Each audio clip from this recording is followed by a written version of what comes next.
इन numbers को देखकर चौंकिए मत, क्योंकि ये कोई आंकड़ा नहीं, आजादी के बाद से लूटी गई वो राशि है जिसे कांग्रेस हलवा समझकर खा गई। सत्ता के नशे में कांग्रेस इस कदर चूर थी कि जिन वीर जवानों ने मां भारती के लिए अपने प्राणों की बाजी लगा दी, उन्हीं के साथ कांग्रेस ने दशकों तक छल किया। ना तो सेना को जीप उपलब्ध करा पाई, ना तोपें, बल्कि दिया तो सिर्फ जीप घोटाला, बोफोर्स घोटाला और स्कॉर्पियन पनडुब्बी घोटाला।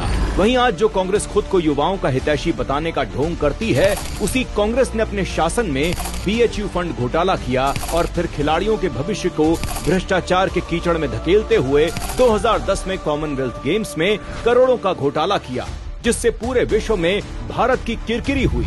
जो कांग्रेस अपने शासन में गरीबी हटाओ के नारे देती थी, उसी कांग्रेस के कार्यकाल में गरीबों के हर एक रुपए में से 85 पैसे गायब हो जाते थे। इतना ही नहीं, जिस कांग्रेस से जनता ने विकास की उम्मीदें लगाई थी, वही कांग्रेस देशवासियों की खून पसीने की कमाई भी खा गई।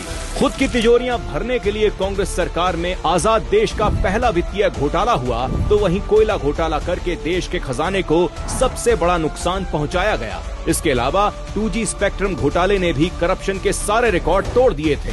आजादी के बाद से कांग्रेस सरकारों ने आकाश से पाताल तक घोटालों को अंजाम दिया।